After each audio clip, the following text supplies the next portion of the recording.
Nous on l'a fait venir parce que bon c'est vrai que d'un point de vue chevalerie, fait d'armes, stratégie militaire, tout ça c'est pas une flèche. Hein. Pas exactement, non. Ah bon? Par contre pour tout ce qui touche à la bouffe, un cadeau. On a envie de faire quelques dégustations, mais c'est pour après l'émission. Ça c'est très très bon. J'aime quand c'est cru, quand c'est cuit, ça c'est bon. Ça c'est du piment d'Espelette, j'adore. J'aime quand c'est brûlé, quand c'est congelé, quand c'est périmé. En fait, j'ai tout le temps fait. Des producteurs, des consommateurs, des bouchers, des boulangers, il y a absolument de tout et c'est absolument délicieux. Ah non, mais là, je dois reconnaître un prince de la fourchette. Enfin, sauf qu'il me faut avec les doigts. Hein. J'ai donc décidé de commencer par me sustenter ce soir, en commençant par des charcuteries du Cagir, continuer par une fondue pyrénéenne et conclure par un gâteau à la broche arrosé d'irouléguy et même plus si affinité. C'est la cuisine que j'aime. Allez, rendez-vous sur mangerbouger.fr. Si tout ça n'est pas taxé par le gouvernement, je comprends rien.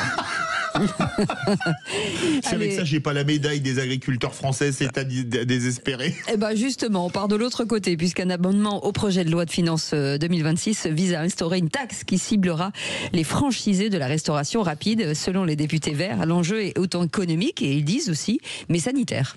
D'où cette question. Budget 2026, un amendement prévoit une nouvelle taxe sur les fast-foods. Vous dites à 58% que c'est une mauvaise idée, à 30% une bonne et à 12% vous êtes sans opinion. Et tout de suite, mon cher Philippe, vous pouvez commenter, mon cher Philippe Bilger. J'avoue que je n'ai pas vraiment d'opinion sur ce sujet, dans la mesure où moi-même j'aime beaucoup les fast-foods, j'aime beaucoup le McDo. J'aime beaucoup ça, quand je rentre tard le soir aller manger, demander des potatoes et comme Votre accent anglais est magnifique. J'adore. Et comme je le demande gentiment, elles acceptent de me le faire directement au lieu de tapoter sur ces machines. Mais ça peut être une... Excusez-moi, il y a quelqu'un qui est rentré dans le corps de Philippe Bilger Mais c'est génial, là on découvre une nouvelle dimension du personnage. Non mais allez me chercher le vrai Philippe Bilger. Qu'est-ce qui se Et passe? donc, si c'est un moyen de réparer, de rendre ces fast-foods plus conformes, paraît-il, à la qualité de la nourriture, pourquoi pas? Mais je ne vois pas le rapport. Ah mais non, mais le truc c'est de mettre une nouvelle taxe. 50 000 €, quelle que soit l'ouverture du fast-food, 100 000 € si c'est à moins de 300 mètres d'un établissement scolaire. C'est juste pour faire les poches des gens.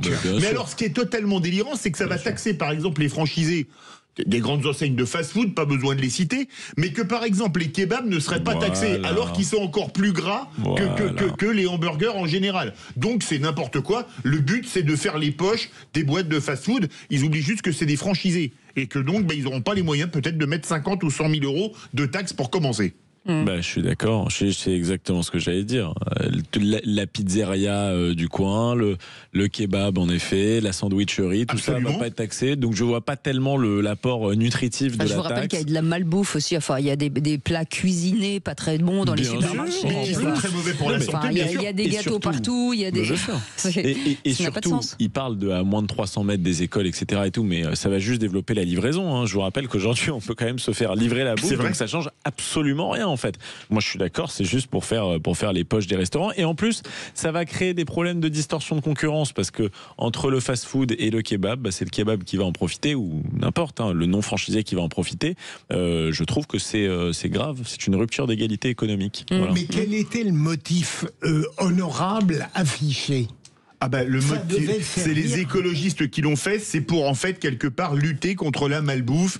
Et que donc si vous mettez une grosse taxe, évidemment si vous payez 100 000 € parce que vous êtes à 200 mètres d'un lycée ou d'un collège, vous allez augmenter le prix de vos hamburgers, de vos frites ou de vos potatoes pour être en symbiose avec vous. Quel accent? Attendez, j'ai fait du Bilger. Nos potatoes, et donc on va dire comme c'est plus cher, les gens iront pas. Mais c'est complètement stupide. C'est complètement stupide. Comment présenter un amendement pareil? Le seul but, c'est de faire les poches. Et en plus, c'est mesquin. Vous ouvrez, vous avez 50 000 balles de taxes. Mais moi, je pense que dans un pays libre, on va manger où on veut. Si vous voulez manger 10 hamburgers par jour, vous avez le droit de manger 10 hamburgers par jour. Et si vous avez envie de manger des sushis, vous mangez des sushis. Si vous voulez du quinoa. Oui. Mais laissez les gens vivre. Bon, après, il faut quand même contrôler que les grandes enseignes vendent pas de la mort au rat aux gens. Non, mais ça, évidemment. Mais une fois qu'on a testé ça, je veux dire, après, les gens une fois que la nourriture est saine, un truc qui fait grossir, ils mangent un truc qui fait grossir.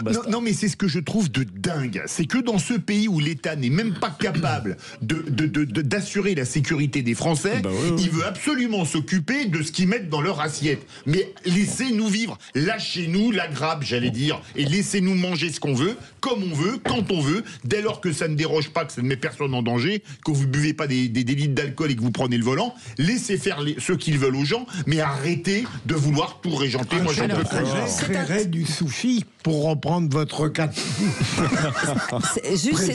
C'est intéressant parce que la Fédération française de la franchise, le syndicat national de l'alimentation, de la restauration rapide et la Fédération des entrepreneurs de la boulangerie ont écrit aux députés pour appeler donc le rejet de ce projet et de dire on vous rappelle quand même que ce sont des entreprises locales parce que quand on est franchisé, on est un commerce de proximité, donc ça veut dire que ça va de nouveau créer du chaos et peut-être sortir tous ces gens-là des centres-villes et faire mourir les centres-villes. Est-ce qu'il y en a beaucoup dans les centres-villes? Oui, mais je ne parle pas que de Paris. Hein. Non, bien sûr. Non, mais même à Toulouse, à Bordeaux, à ce que vous voulez, bien sûr, il y en a beaucoup. Parce qu'il y a un centre-ville à Paris? Ah bon, je sais pas. Pour donner un argument contraire, il faut dire que moi j'en ai entendu parler, ceux qui arrivent à ouvrir des franchises McDonald's ou Burger King, etc., gagnent énormément d'argent avec ça. Donc une taxe de 50 000 serait pas énormissime par rapport à ce qu'il y a. Mais je l'ai dit, moi je m'y oppose. Il faut arrêter de se shooter à la taxe. Allez, on y va. Allez, tout de suite, Sud Radio fait son transat.